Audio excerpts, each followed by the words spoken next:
Hey everyone, my name is Shalise Ansola, and this is Cults to Consciousness, where we discuss leaving high demand religions or organizations and finding healing and independence through awareness and true individual sovereignty. Thanks for being here. This is Jonathan.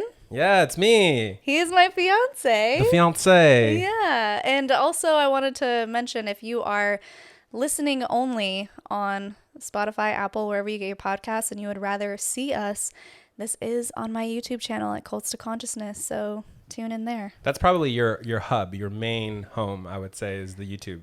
Yeah? Yeah, we're going to focus heavily on video content, and this is one of our newer episodes, so welcome. Thanks for being here. I feel like it's a bit of an odd time to introduce me, but I also feel like it's necessary just because I was there to see everything and how it all kind of went down. Yeah, you were definitely very relevant and a key player in this whole story. So I'm happy that you came on with me to do this. Yeah, of course. So I think we should start at the beginning. And that first episode, your intro, you basically told your whole story, but you left out a key fundamental part, which is how did you get from where we left off leaving Mormonism to now you have this podcast? There's that chunk in the middle there. There is a chunk. And I was thinking about it.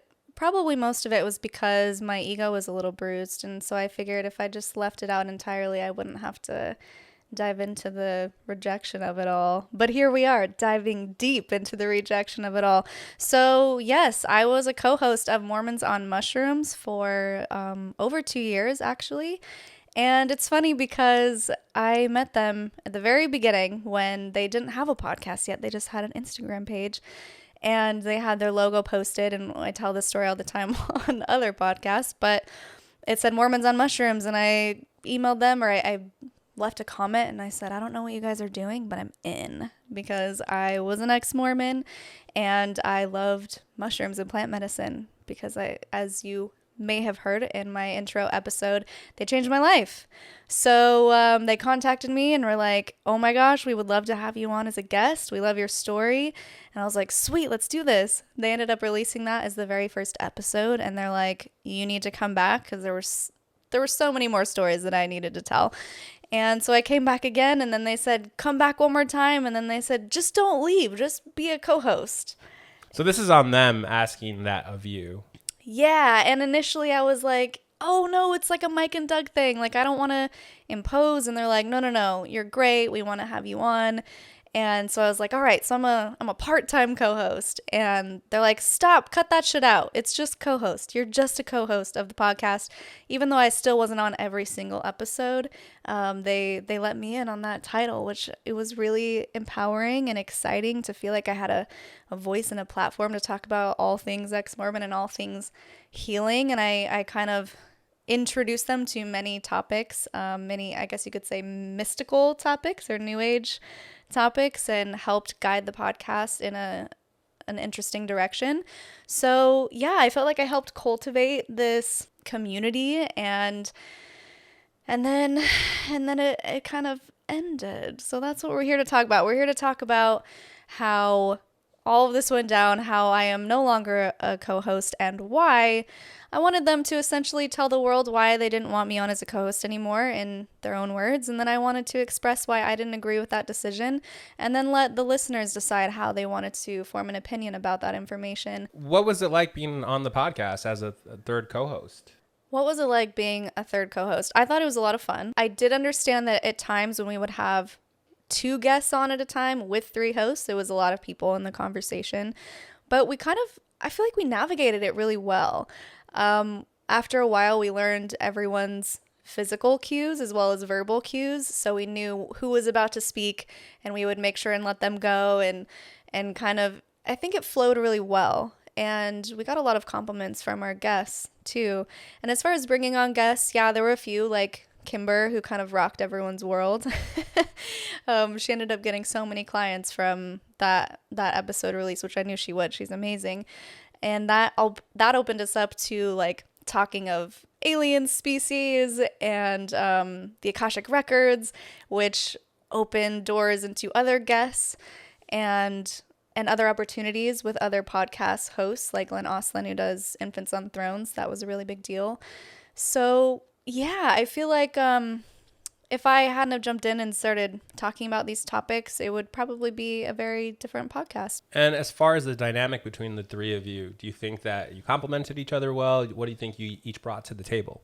Yeah, I really loved the Trinity is what we would call it. I tended to bring in information, things that they hadn't heard of before. Some listeners would call it wisdom. I guess I feel weird tooting my own horn, but some listeners would call it wisdom. Doug brings in the comedy. He's hilarious and he always has something witty and funny to say. And then Mike brings in a lot of awareness to different topics. He brings in a lot of stories, a lot of personal stories, and gets really vulnerable, which I think a lot of people can relate to. And so I feel like it worked well, all three of us. You're getting this feedback straight from your community. That's why you're able to say this about yourself. I would get messages personally from the community thanking me for my insight and my wisdom and how certain topics that I had mentioned had really helped them in their healing, or at the very least opened them up to the woo, as you could say. I kind of brought the grounded woo to the podcast because I would talk about topics that aren't mainstream with it being grounded in science and discovery and things that I found exciting. From my understanding of what you've told me about it, you were really hesitant to take on the co-host role in the beginning. Yeah, and Mike and Doug are very open about the fact that they were very open arms with a lot of people, not just me. People coming in wanting to help on the back end, help with social media or creating a website or editing or producing or whatever it might be. And it was just a very come hither attitude, like come on and let's create. And there wasn't very much structure. I pushed for that from the beginning, and it was like no, everything's fine, like don't fix it if it's not broken. And so I was always like, okay, am I really co-host? Like, can I call this mine? And they pushed that from the beginning with all of us, everyone, even the people that weren't on camera. It was like, this podcast is yours. It doesn't belong to Mike and Doug. It belongs to everyone, and everyone has a say, and everyone is important. And so I really embraced that. It took a while, maybe even like a year. And then I was on so many episodes, almost like I would say 4 out of 5 episodes I would be on, and sometimes it was just us three, and other times there was a guest, someone we were interviewing, and I really loved those episodes because I feel like I brought in the reporter energy of like, well, I did this research based on what you had said in the past, and tell us more about this. And they would bring in more of like the levity, the laughter, and the storytelling of their own personal stories. So I think it was a really good mix, and I had fun doing it. And then the past 8 months, I guess since we started dating, 9 months maybe, it seemed like they were not keeping me in the loop anymore, and they were recording and just not telling me, and an episode would come out and I'd be like, oh, I didn't even realize they were getting that guest. I would have loved to be on that episode, because maybe it's a director, and as an actress and someone who works in entertainment, that would have been my field to like really ask all of the questions. So I kind of felt them backing away. Like a breakup, almost. Yeah, like a breakup. Like the guy who wants to ghost you but doesn't want to hurt your feelings, who just kind of like slips into the shadows. For them to have this idea to be inspired during the pandemic, which is a great idea. Mm-hmm. Great. That name is amazing. Mormons on Mushrooms. Yeah, it's brilliant. And then to have you on, and then to have that open arms, like, we'll think about it later. Just know you're a host. You're mentioning that this kind of spread into the community. Do you feel like the level of the community's involvement into the podcast itself, do you think that started to wane on them as well, or what did that look like? Well, it seems like what was happening with all three of us was this community was getting bigger and bigger. And initially, I remember Mike saying, I don't want a Facebook community. That's too much work and too much to do. And then it was like, well, let's just create a page and see what happens. And so we created a private support page, and people just started flocking in. And I think it's over 1,500 now. And so what also came with that were people who wanted to be moderators, and they were great at it. And they are great at it. And they talk to people in the community, and they moderate the group, make sure we're not getting banned for talking about plant medicine. And it became so big that all of us were like, I can't even be a part of this anymore, just because it was too exhausting to consistently go online and comment on people's posts. And we would try and keep an eye on it, but it became bigger than us. And so all three of us started to kind of pull back, like, oh, maybe we started something that was bigger than we anticipated would be, and it was more work than we thought it would be, and we're not really focused on the podcast. So there had been talk a few months ago about separating the community from the podcast. And I didn't really agree with that because there's only a community because there's a podcast. And so it felt kind of weird and disconnected to be like, no, we're not. The community is not affiliated with Mormons on Mushrooms anymore because of what it had grown into. But Mike and Doug were very adamant about, yeah, I just don't really want a part in that anymore. And I think the most telling thing was this solstice event, Revival Solstice put on by the Divine Assembly in Utah, which was the second annual one. So everything is kind of leading up to the solstice, right? As far as the ghosting and like, hey, you guys aren't keeping me in the loop. Mm-hmm. But in the meantime, concurrently, you've got this big event that everyone's super excited, stoked on, that you are actively participating in as far as behind the scenes making it run. I ended up being very much involved in the aesthetic and the creative part of it. I had this vision. It was the fairy kingdom, and I was like, what should it look like? And I got really excited, and I was a team leader for the decorations committee, the ambiance committee, as we called it. And I had a huge hand in kind of seeing this whole vision come together and actually building things. It was me and one other person like for an entire day before, and then a few people showed up later and started helping. And it was definitely better than the first year, 100%. But yeah, I spent a lot of time on that. Like, I mean, you saw weekly meetings, planning and organizing and ordering things and building checklists to make sure everyone on our team did the things I said they were going to do, and executing, taking time off work, leaving for what was like a week. Yeah, it's a big commitment. Yeah, I went out to Utah like 3 days before. And then stayed one of the other days, or like the last day, to help break everything down. A lot of the supplies were my mom's. So yeah, I felt the distance there from Mike and Doug. They kind of had this look on their face, you know, when you feel bad for someone and you're just like, you just give them. This was in person because in person. You saw them sparingly in person. Yeah, and also I forgot to mention before we went to Solstice, I was like, hey, weren't we gonna record together before Solstice? And they're like, yeah, I don't think that's gonna happen. And I said, okay, this is my chance to say, well, I want to be more involved. And so I said, yeah, I really want to be more involved in our next few recordings. Just let me know. And they're like, yeah, well, we can't record while we're there, but after we'll do like a recap episode about Solstice. And then when we got back, the Rolling Stones episode, not episode, but what actually, the little blurb that they put out, it did turn into an episode. So yeah, Rolling Stones mentioned Mormons on Mushrooms, and they did an interview with Mike, and it was a big deal. And I'm scrolling through the article like, are they going to mention me? And then they didn't, and I was a little deflated, like, oh, okay. It was literally just co-hosts Mike and Doug. Yeah, Mike and Doug have this podcast, and I was like, oh wow, like it stung a little to not get any of the credit, even though I'm not on every single episode.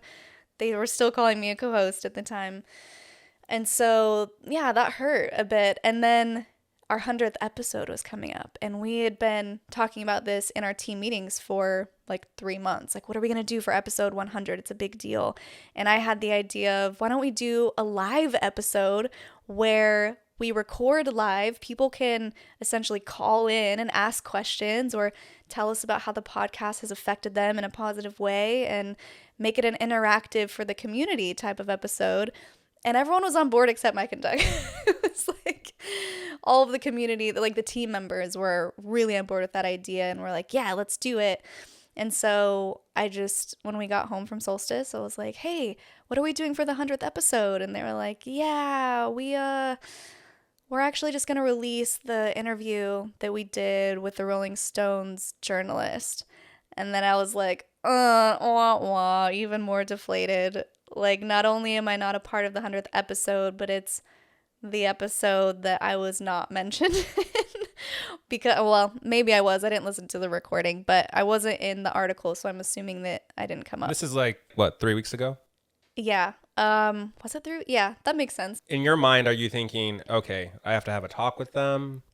Yeah, I was. In fact, I had I had a nightmare the night before the talk about going up to Mike and Doug. I was like, guys, what's going on? Like, do you not want me on the podcast anymore? Like, how come you're just freezing me out? Like, what's happening? Because I see them like brothers. And so I was very much ready to have that conversation and not dance around the subject and just like do a gut punch and be like, hey, what's going on, big bro?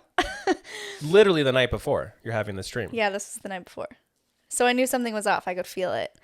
And the next day, I think it was when I asked about the 100th episode and they said, oh yeah, we're doing that other episode. And I was like, oh, okay.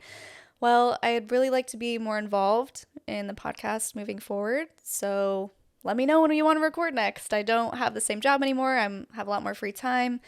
And Mike sends back, yeah, so, or I think it was maybe like a private text. I would really like to talk to you about some stuff that I've been thinking about ever since the roadshow, which was another event that I flew to Utah for. And would you like to meet in person or talk on the phone? And I was like, this is the breakup talk. I just knew it. My gut. I said, I knew this was coming. And he said, do you want to talk about it? And I was like, of course. And so he was like, are you free this weekend? Which is in like a few days. I'm like, I'm free tonight. Like, I'm not going to. And you're laughing about it now, but that day there was a lot of anxiety because you basically had to wait hours before this talk, which was the inevitable. And you're kind of dreading the worst. Yeah, I think it was like 10 o'clock or something, maybe noon, that we had the preemptive talk, and then we weren't talking until 7 p.m. that night. And so, yeah, I mean, I cried. I cried before I even got there. So like that whole 7 hours leading up to it, I was just in my house. I was crying. I was yelling. I was upset.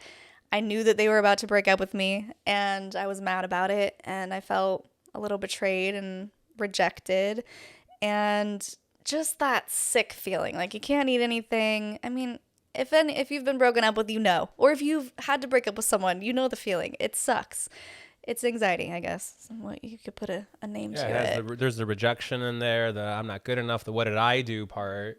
Also, that this isn't fair, almost like the whole stages of grief all in one day as you're waiting and pacing for this inevitable conversation. Yeah, so we end up meeting at a place close to my house. I walked there, called Mama Shelter. It was up on the rooftop, and he wanted to meet in public, which was fine. I mean, I offered to just meet at my house, and he was like, let's go to a bar or something. And I was like, I'm going to go to pub. All right, we'll go to the public for this, which I wasn't too thrilled about because I already knew that I was very emotional and I was probably going to break down and start crying and didn't really want to do that in a public place, but whatever.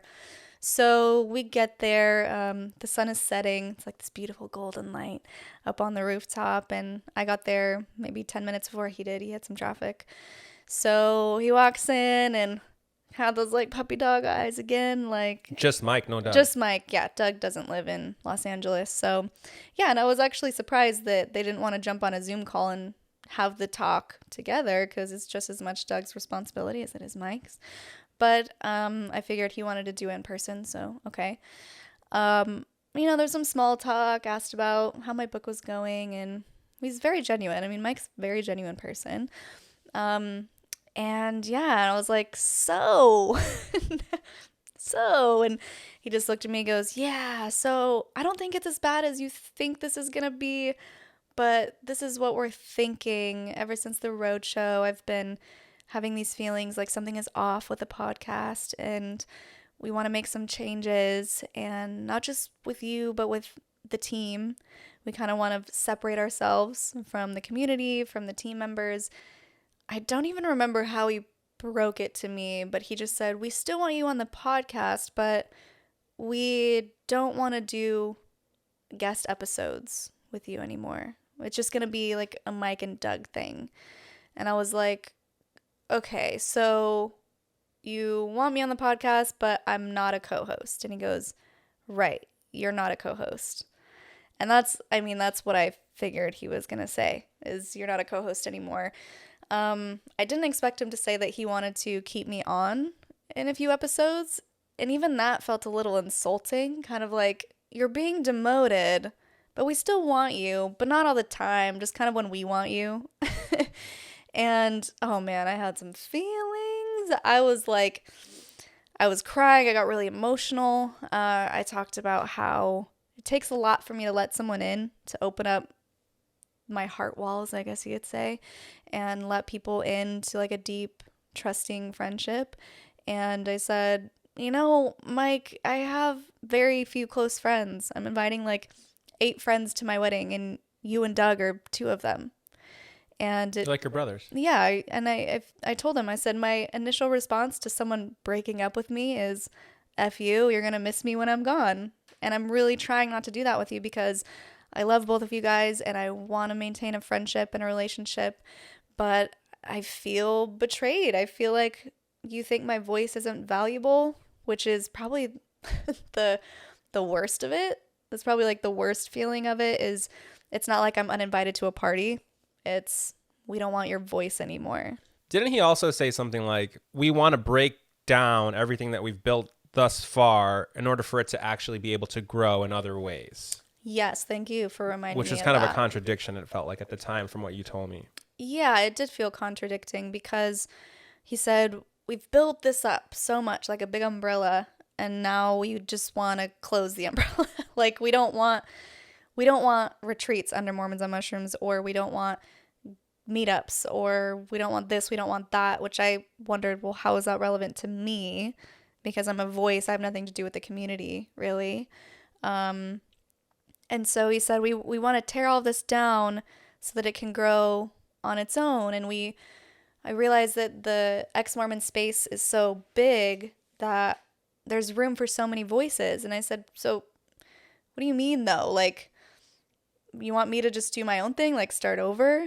I've helped cultivate and build this podcast for 2 years because it was a direct benefit for me and everything that I was trying to accomplish. And it made sense to help build it. And it made sense to give my time and my energy with no money. Like, I was willing to do that. And now you're saying, well, you can have a voice, but just not on our podcast. And I mean, I asked him, I was like, is that what you mean? And he was like, yeah. I'm like, well, who says I want to start over? I did say to him at one point, I was like, just tell me what I did wrong. Like, tell me, so I know for the future what you didn't like about me being on the podcast. Just tell me. I was like, I feel like you're coming up with a lot of reasons that don't make a whole lot of sense, and I would rather you just be straight with me. And he was like, 100%, I get that. And I'm sure that it feels that way. And he's like, it's just a numbers thing. There's just too many voices. And meanwhile, like, I'm sobbing, and the table next to us keeps looking over. Like, she definitely had puppy dog eyes looking at me like this poor girl is getting broken up with for sure. Because even at one point, man, like, I got feisty. I started yelling at him a little bit. I was like, no, Mike, I am valuable, and my voice is valuable, and I have a lot of great shit to offer. And I think this is a mistake. And I think that all you guys do is preach about how you want to bring in divine feminine energy, and you're cutting out the only female voice on the podcast. It makes no sense to me, and I think it's a mistake. And I said all of those things, and I really meant it, and I just wanted to get it out. I'm very blunt. I'm very straightforward when it comes to confrontation. And if someone's cutting me out, I want to know why. And I want to know why I'm not wanted. And once I know that, I will move on, because one thing about me is I don't stay where I'm not wanted. 100% with all my breakups is like, oh, you want to break up with me? Bye, I'm out.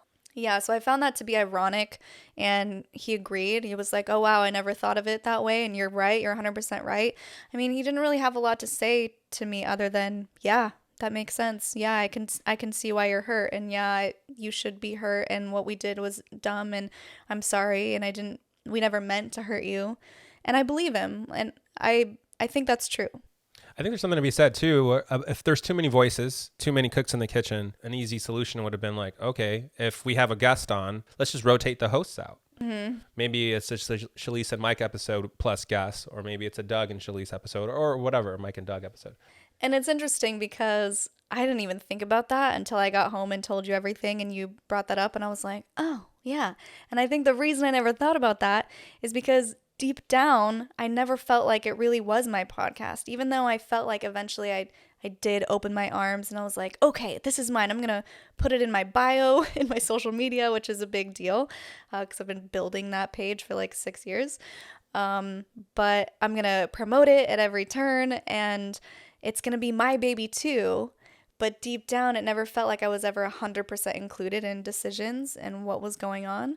So yeah, that's probably why I never even thought about rotating. But if they really truly did want my voice and they valued what I had to say and they thought that I brought something unique to the table, then that would be the solution.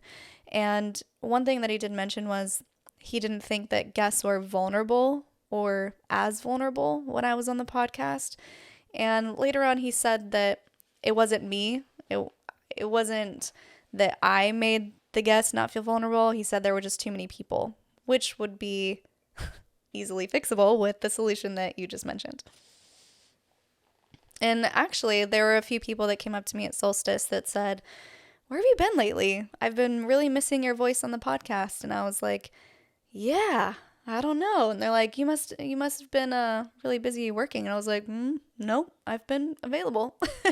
I mean, sometimes there were some conflicts in scheduling, but for the most part, I was free and willing and ready to record, but they just were distancing themselves at that point. So you didn't let Doug off the hook? No, I could not.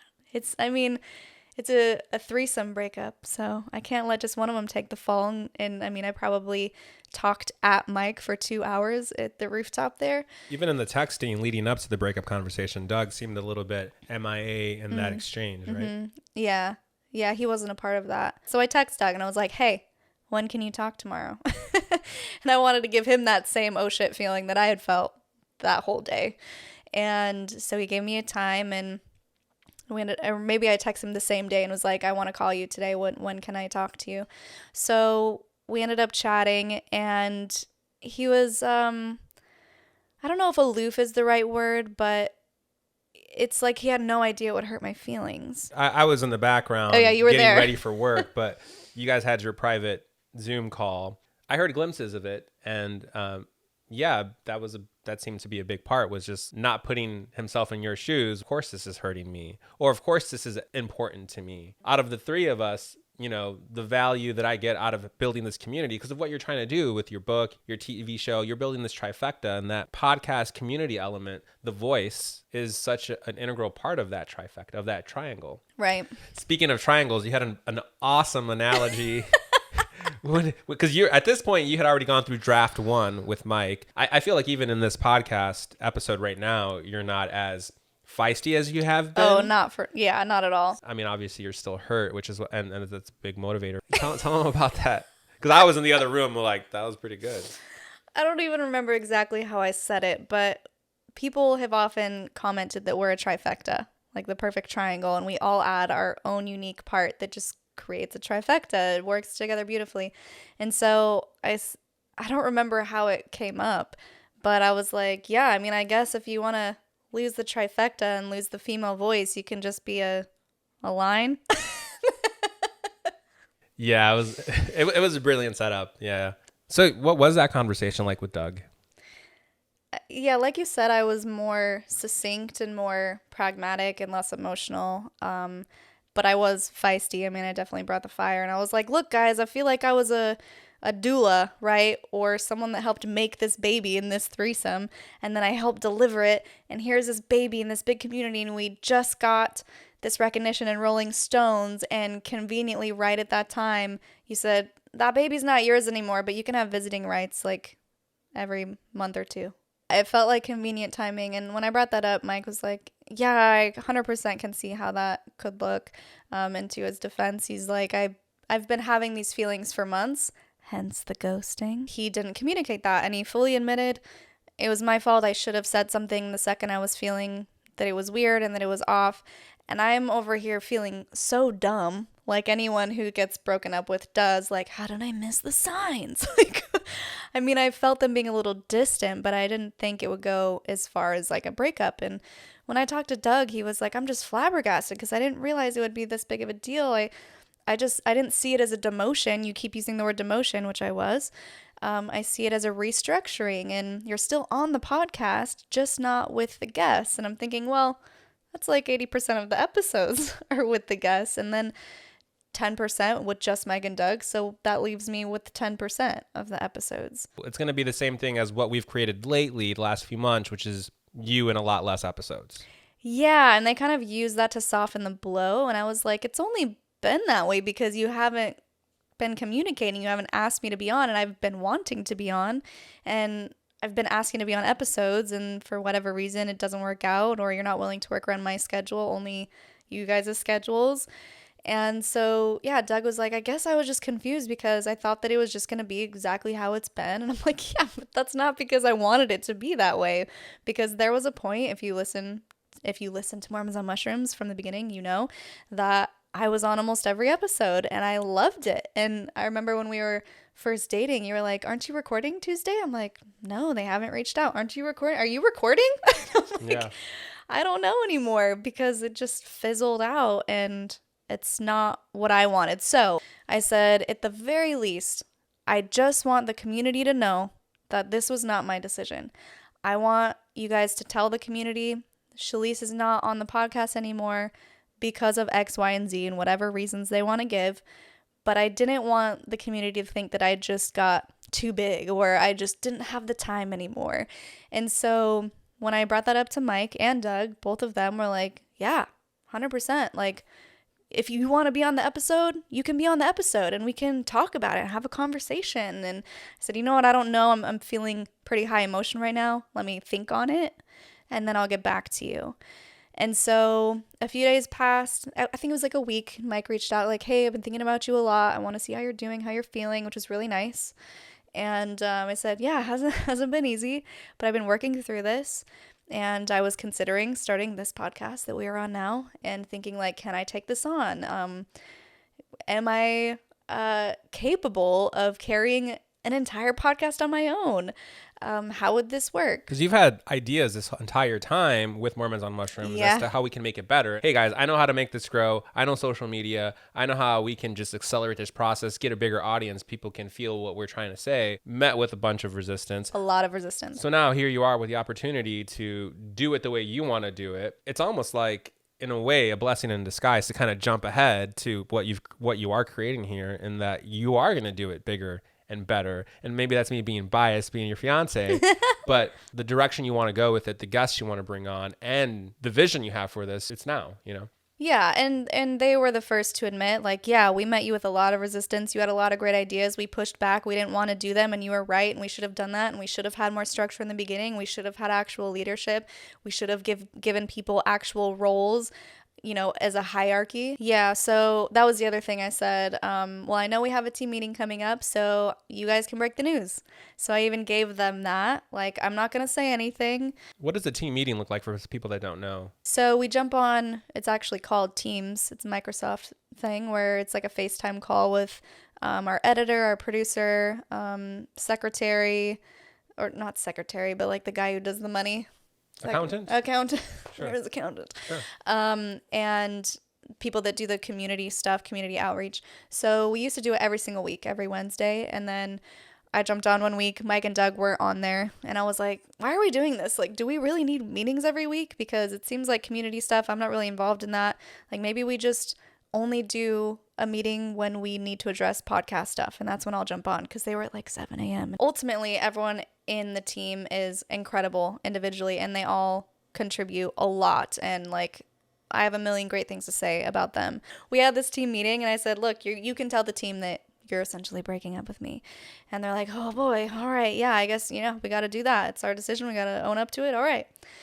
I think what was most interesting is when I had my one-on-one conversation with Mike, he was saying, yeah, I'm dreading this conversation with the team. Like, I'm dreading telling them that they're not going to be a part of Mormons on Mushrooms anymore, and it's going to suck. And so I've had to think about this conversation with you and now this conversation with the team. And I'm not looking forward to it. So the meeting comes and I'm like, here we go. I had known for a week that I was kicked off, I guess you could say, or demoted. And I was ready to hear how he was going to break up with the team. And it was framed in a way of like, I think this has just gotten a little big and you guys are doing amazing things. And especially after the solstice, we didn't do anything, which they didn't. Mike and Doug just showed up and they fully will admit to that. And I think you need to do your own thing. But there was never the language of we're cutting ties. Like you guys aren't part of Mormons on Mushrooms anymore. And so I was waiting for that language and it never came. And all I was saying were nodding heads like, yeah, we want to do our own thing. Yeah, we kind of have felt held back by you and Doug because we want to do things that you guys aren't maybe letting us do or you guys want to say in it and we just want to do our own thing. But it didn't really feel like a breakup. And then when it came time to talk about me, it was the same thing. Like, yeah, we're just going to do some restructuring and Shalise isn't going to be a co-host, but it's going to be exactly the way it's been for the past few months where she'll just come on with me and Doug and we'll do episodes. And then I interjected and I was like, I just need to make something clear. It's not going to be how it's always been because I no longer have a stake in calling this mine because I'm just going to be a reoccurring voice just like anyone else on the podcast. I don't feel like there will be an equal energy exchange between what I'm putting out and this work that I'm doing and me flying to all these places for these events, which I wanted to go to, but I had a stake in it, that I can no longer be a part of that anymore. So this is me stepping down completely. Like this is my last team meeting. I'm not going to be involved in the community at all anymore. And I don't know if I'm going to be a recurring voice at this point. And everyone was kind of like dumbfounded. It felt like the energy of like, oh, we love you, but oh well. I guess I didn't get the reaction I thought I would get of like, wait, what? Like, why? I explain, which also was a little demoralizing. A couple of them did text me after privately and so sorry, I love you and I hope you're okay. And that was sweet, but it didn't hit like I thought it would. And maybe that's just my bruised ego. I thought people would be more sad, but they weren't. However, since I went back on and said after this conversation that we'll talk about in a minute, and I said, hey, I'm starting my own podcast, everyone was very supportive, and I did really appreciate the love and energy coming toward that.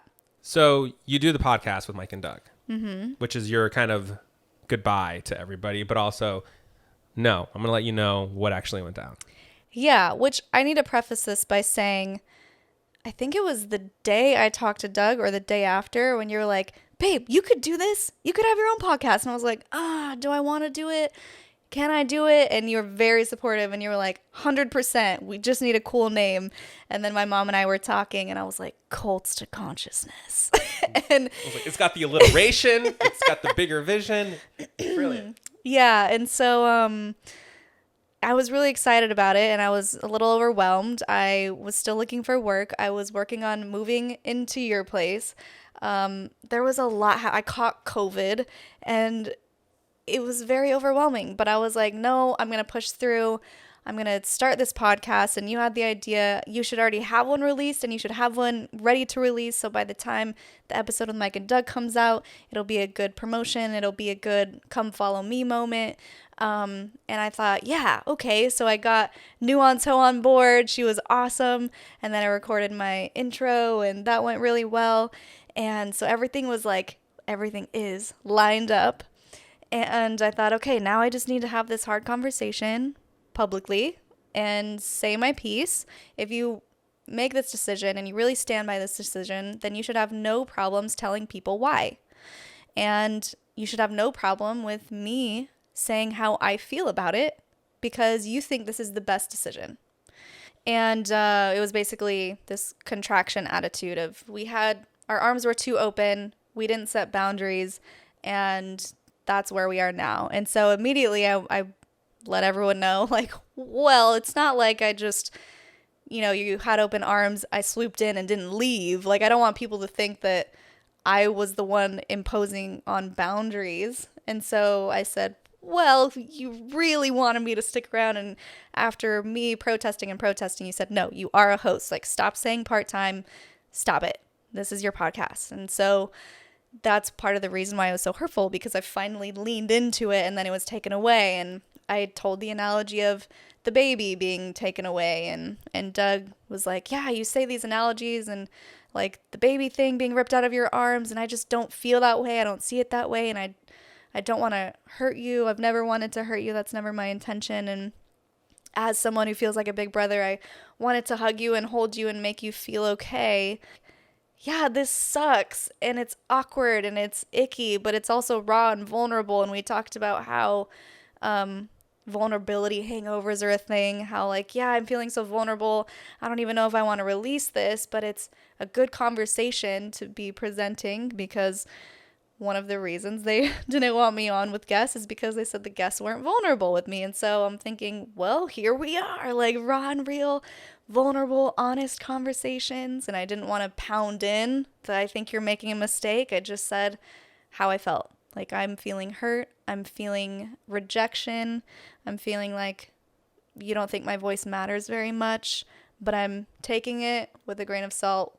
And I know that I am worthy and that I do have a lot to offer. And because of that, I want to start my own podcast where instead of restricting my voice, I can amplify it. The first episode is out. I released it 2 days or a day before we recorded to make sure that they could go check it out if they wanted. And I have another one with Nuance Ho, and they were just like, holy shit. And then eventually, as they warmed up, they said, that's a great idea. And I love the name. I think it's great. And I can't wait to see what you do, because you've been telling us to do all of these things on the podcast that we haven't been doing. And I can't wait to see you do it with your podcast and be super successful. And we can say that we're idiots for letting you go. And I was like, wow, that was very nice of them to be so supportive and willing to help me out and amplify my voice in that sense. You know, at the end, it was really weird when they said, so, Shalise, how can people find you? And I was like, oh, like that's what they say to guests. Like, I am officially not a co-host. And it kind of hit in that moment when they were talking to me like a guest. But I was like, all right, this is how you find me. And I listed all the things. Go to Apple, go to Spotify, go to Instagram, Cults to Consciousness across the board. And we even talked about like the struggles and the hardships of actually doing a podcast. Like, the first episode I recorded didn't record any audio, and I had to start all over, and my camera's glitching, and there's just like, you know, we laughed about it, and we even talked about the intro, and I was like, yeah, I wanted to make sure I had the right disclaimers, and they're like, well, what are those? Like, maybe we need to change our intro. And it was very much like a camaraderie that we had of like, we can connect on this level of being a creator. So you think the episode goes great? I thought it was great. You should really thank Mike and Doug. Because look at, now you've got this podcast. You know what? Probably. I will set my ego down and say, thanks, Mike and Doug, for giving me, one, the experience of having a voice on a podcast. I'm not new at this, so I feel like starting a podcast from scratch will go smoothly because I do have the experience. I feel more eloquent when I speak and speaking to other guests and knowing how to interact with them. I know how the social media thing works. And I have the amazing support of you, my love. Thank you. Thank you so much for all of your support. You've been invaluable, and I love you so much. Thank you, babe. I love you. And I have to say, I'm looking forward to your 100th episode because I want to see what you do on your podcast for your 100th episode. For my 100th episode, it will be a live episode. Yeah. Mark my words. Stay tuned, everyone. Thank you so much for sticking around. If you've made it this far, you can take a deep breath and relax and get all that energy out if you're fired up with me, which I appreciate you. Thank you for tuning in. And if you're watching us on YouTube, please like and subscribe and comment. Let's have a conversation. I'm an open book. You can find me on Instagram at Cults to Consciousness. I'm still working on TikTok. Lord help me. It's just bugging out and I can't edit anything. But that's going to be up and running soon. And you can email me, cultstoconsciousness@gmail.com. And that's all the things. There you go. Thanks, everyone. Thanks for listening. If you like what you hear, it would mean a lot if you could like and subscribe on YouTube and leave a review or a comment to help with our visibility. You can also find me on social media at Cults2Consciousness or reach out by email at cultstoconsciousness@gmail.com.